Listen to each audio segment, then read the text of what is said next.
पास पूरे सोल के साथ, पूरे जोर के साथ स्वागत करेंगे global blue diamond leader mister Alpesh Gajjar ji का ऑन द स्टेज। आजादी के ख्वाब में तेरे हम पूरे दिल के साथ, दिल के साथ, दिल के साथ। नहीं है दुनिया, नहीं है दुनिया। मोदी के, मोदी के, हमने मोदी के, मोदी के, मोदी के।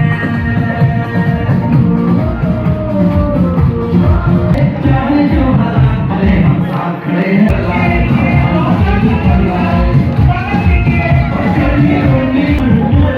हमने मोदी के, मोदी के, मोदी के। और अल्पेश गज्जर जी के स्वागत के लिए मैं बुलाना चाहूंगा north regional head mister Dushyant Aashri ji का कि वो आए स्टेज पे और हमारी GBD leadership mister Alpesh Gajjar ji का बुके देके सम्मानित करें।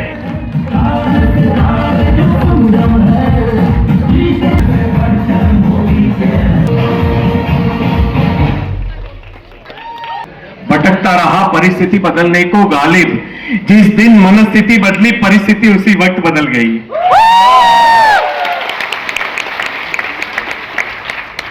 तो जो बाहर की दुनिया में प्रॉब्लम दिखती है उसको सॉल्व नहीं करना है, जो यहां प्रॉब्लम है उसको सॉल्व करना है, बाहर की अपने आप हो जाएगी।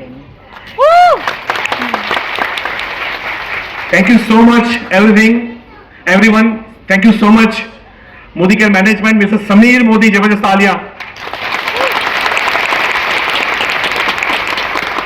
Thank you so much entire management, Dushyant sir, Amit ji, and thank you so much entire बहुत सारे जीबीडीज हैं, अगर किसी का नाम रह गया प्रॉब्लम हो जाएगी, तो एक साथ सबको thank you so much.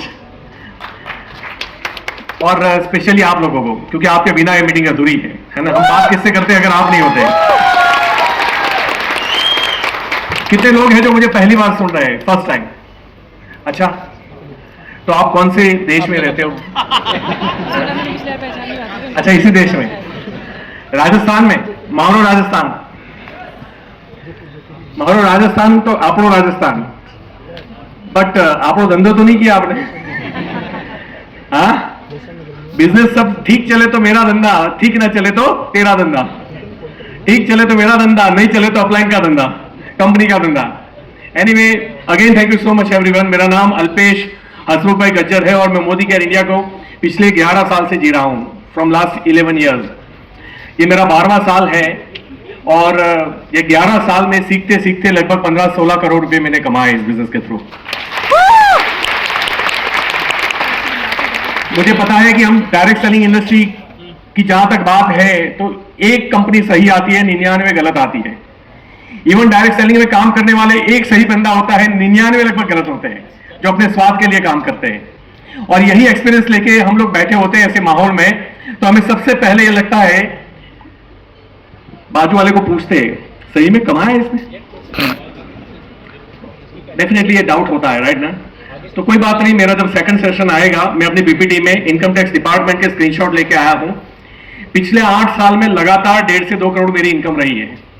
Even ये 24-25 गया जो सबसे हमारा वर्स्ट ईयर था, बिकॉज ऑफ लोगों को मिडनाइट सक्सेस चाहिए, है कि नहीं? किसी के अंदर पेशेंस नहीं है। मतलब बच्चे को पढ़ा लेंगे 12 साल 12वीं कक्षा में, 3 साल ग्रेजुएशन करा देंगे, डिग्री करा लेंगे 7-8 साल, लेकिन मोदी केयर में तुरंत पैसा चाहिए। हमारा बच्चा कब पैसे कमाता है, कितनी पढ़ाई होती है?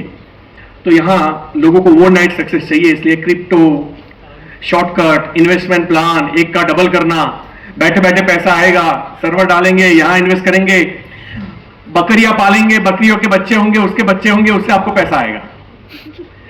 और हमें इतना आसान लगता है कि कम से कम लोगों को मिलना तो नहीं पड़ेगा, और इसीलिए मैक्सिमम ऐसी कंपनी में पैसे इन्वेस्ट किए जाते हैं और फिर वही लोग इसी हॉल में आके हमें डाउटफुल नजर से देखते हैं।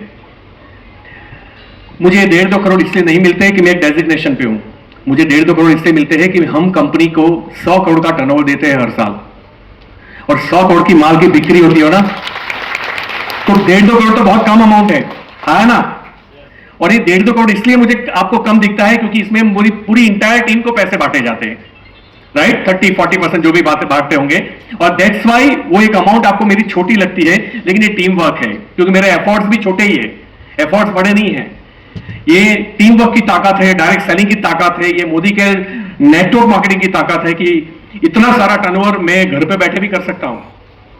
नहीं तो एक बड़ा शोरूम भी खरीद लूं ना सबसे पॉश एरिया में, वैशाली नगर ना, अगर मैंने शोरूम भी खरीद लिया वहां पे 10-20 करोड़ का, तब भी मैं 100 करोड़ का सेल नहीं कर सकता एक साल में।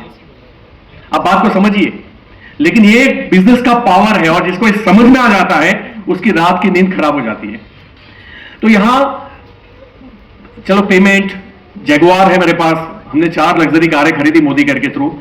4 मकान का मालिक हूं, जिसमें से एक मेरा पुराना है, 3 मैंने मोदी केयर से खरीदे। एक तो अभी लास्ट 1.5 महीने पहले ही मैंने खरीदा 2.25 करोड़ का मकान। यानी पुराना बंगलो है, तोड़ के बनाना है तो it will goes up to 6 crore 7 crore पे जाएगा वो, जिसमें मुझे रहना है। और ये सब 100% मोदी केयर की वजह से हुआ है। इसमें और एक भी रुपया मेरा कहीं से नहीं आया है। मेरे पास एक ही बिजनेस है। कई लोग अभी भी इस बिजनेस को इतना सीरियसली नहीं लेते। ऐसी बड़ी मीटिंग्स के बाद बाहर एक आदमी मुझे मिला और पूछता है कि सर आप और क्या करते हो? अब मैंने बोला मैं 15-20 लाख रुपए महीने कमाता हूं मोदी केयर से। नहीं, और तुम्हारा मेन बिजनेस तो कोई होगा ना। तो मुझे यह समझ में नहीं आता कि मेन बिजनेस किस लिए होता है। पैसे कमाने के लिए ना। अगर मुझे मेन बिजनेस से डबल ट्रिपल 4 टाइम्स पैसे यहां मिल रहे हैं तो मेरा मेन बिजनेस कौन सा होगा? यही होगा। कॉमन सेंस की बात है।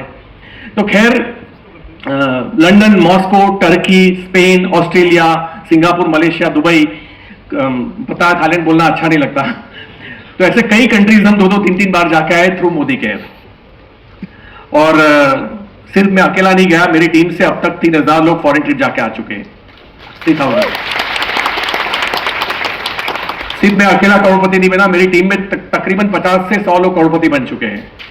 सिर्फ मैंने जगुआर नहीं खरीदी, मेरी टीम में ऑडी, अभी अवनी मैम आए हैं, कहां गया तो मर्सिडीज बेंज ली। मेरी टीम में गुजरात में सबसे पहली मर्सिडीज ली थी। और जो लोग ये बोलते हैं कि ये बिजनेस नहीं होता हमसे, ये पहली बार मैंने उनको देखा है कि वो अहमदाबाद से बाहर निकले। अहमदाबाद पूरा उन्होंने कब्जा करके रखा है। आप तो टीम नहीं बना सकते, मैं भी नहीं बना सकता, इतना पावर है उनका अहमदाबाद में। तो एनीवे सब ने, मतलब आपके वहां भी BMW, ऑडी, मर्सिडीज, जगुआर है। अभी मैं वॉल्वो में आया था मुगदल साहब की, बड़ी खूबसूरत गाड़ी थी। उन्होंने वो एरियल व्यू बताया तो मैंने बोला ऐसा तो मैंने कभी देखा ही नहीं किसी गाड़ी में। मैं खुश हो गया उनकी गाड़ी देख के। सबके पास बड़ी बड़ी गाड़ियां आ चुकी है। तो यहां ये बिजनेस ऐसा नहीं है कि मैं कितना कमाया मेरे थ्रू या मेरे रेफरेंस से या मेरी मेहनत से नहीं। मेहनत तो उन्हीं की होती है जो कार लेता है, हमारी मेहनत नहीं होती। मैं कभी उसका श्रेय लेना भी नहीं चाहूंगा। ये 100% उनकी खुद की मेहनत है कि मर्सिडीज आई। टीम में 2 मर्सिडीज, 2 जगुआर, 2 BMW और 2 ऑडी है। तो इतना आ चुका है। और 400 कार्स आ चुकी है, और जिसमें से 300 कार 400 में से महिलाओं ने खरीदी है। अब सोचिए, मतलब सरकार से लेके एनजीओज हमेशा महिला के एम्पावरमेंट की बात करती है ना। वुमेन एम्पावरमेंट आपने शब्द बहुत सुना होगा। ये इकलौती कंपनी है मोदी केयर, ये इकलौते शख्स है जो वुमेन एम्पावरमेंट को सही में सार्थक करके दिखाया है। इस कंपनी की सर्वोच्च कमाने वाली महिला भी व्यक्ति भी महिला है, right? Doctor Surekha Bhargava ma'am, जो मेरी अपलाइन है, मैं उनको नमन करता हूं। तो आप सोचिए, इस बिजनेस में इतना पावर है, लेकिन प्रॉब्लम कहां है? हमारे एक्सपीरियंसेस, हमारे अनुभव, और हम जो भी बनते हैं हमारे एनवायरमेंट से बनते हैं। ये तो आप मानते हो कि नहीं? और उस एनवायरमेंट से जब एक बार बन जाते हैं ना, तो उसको चेंज करना बड़ा मुश्किल होता है। मैं अपने आप को हिंदू मानता हूं। अब मेरा कोई ब्लड रिपोर्ट नहीं आया था कि हिंदू पॉजिटिव, बट मैं हिंदू क्यों मानता हूं आपको पता है? जब मैं पैदा हुआ, माँ बाप ने बताया मंदिर जाना है, बाप दादा ने बताया मंदिर जाना है, पूजा करनी है, आरती करनी है, ये शंकर भगवान है, ये राम भगवान है, ये कृष्ण भगवान है। ये फीलिंग हुआ कि नहीं हुआ? जिसको जो फीलिंग हुआ उसी ने उसी को फाइनल मान लिया। सेम हम अमीर इसलिए नहीं बन पाते बिकॉज हमारे अंदर जो फीलिंग है वो सबसे ज्यादा गरीबी का है। पैसा कमाना मुश्किल है, पैसे पेड़ पे नहीं उगते। बड़ी होके कमा के देख तो पता चलेगा। और दैट्स व्हाई हमारी सोच जो है वो बिलीफ में आ जाती है। जैसा हम हिंदुत्व में बिलीव करते हैं, अगर हम मुस्लिम है तो मुस्लिम धर्म में हम बिलीव करते हैं, वैसे ही हम बिलीव करने लगते हैं कि पैसा नसीब से आता है। अब नसीब डेफिनेटली चाहिए, मैं मानता हूं। आप सबके हाथ पैर सही चल रहे हैं? कितने नसीब वाले हो आप। लोगों के वो भी नहीं चलते। आप देख पा रहे हो? जबरदस्त नसीब वाले हो आप। और आप हॉस्पिटल में नहीं हो, आप आईसीयू में नहीं हो, आप कोविड के बाद भी जिंदा हो, अब इससे ज्यादा नसीब चाहिए आपको?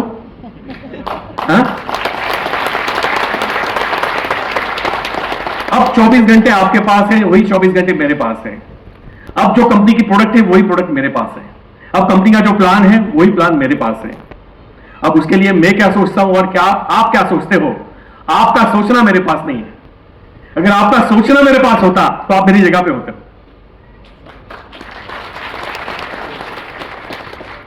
दुनिया में कहा जाता है कि 95%, 90% या 80% जो एक्सपेंसेस होते हैं एजुकेशन के पीछे, वो हमेशा टेक्निकलिटी के पीछे होते हैं, किसी सब्जेक्ट में माहिर बनाने के लिए होते हैं, जबकि जरूरत होती है फेलियर को हैंडल करने की सीख।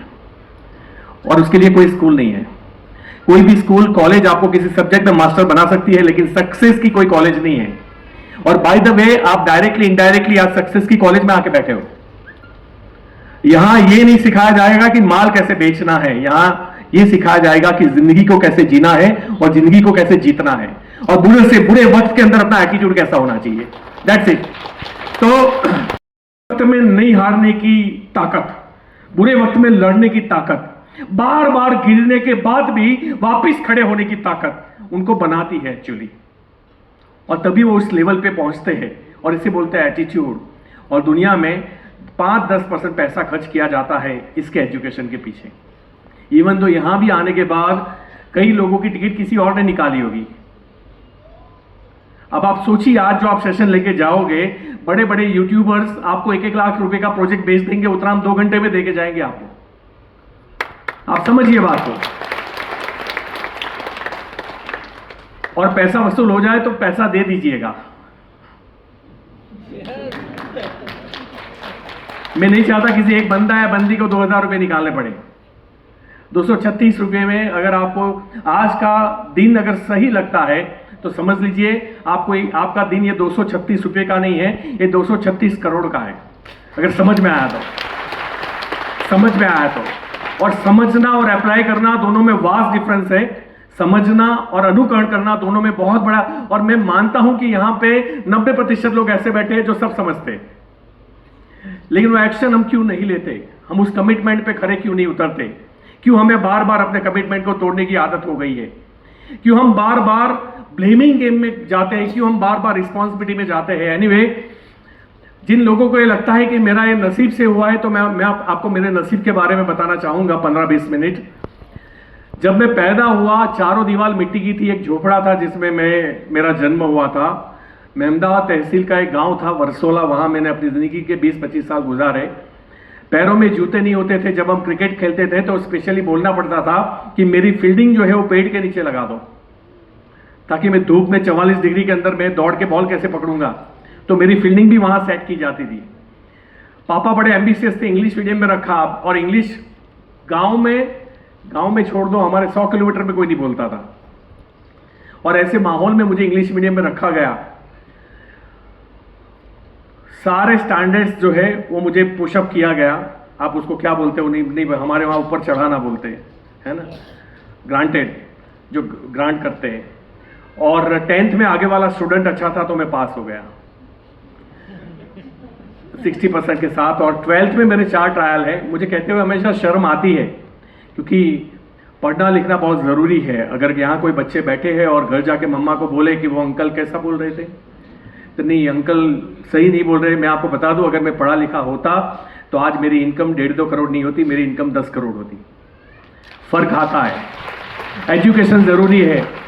पढ़ाई जो है डिसिप्लिन देता है, पढ़ाई विजन देता है, लेकिन उस पढ़ाई के बाद अगर तुम्हारे पास बड़ी सोच नहीं है तो ऐसी डिग्री को आग लगा देनी चाहिए। उस पढ़ाई के बाद अगर तू सिर्फ नौकर बन के रह रहा है तो ऐसी डिग्री को आग लगा देनी चाहिए। बड़ा सोचो बड़ा होगा, बड़ा सोचो बड़ा होगा, बड़ा सोचो बड़ा होगा।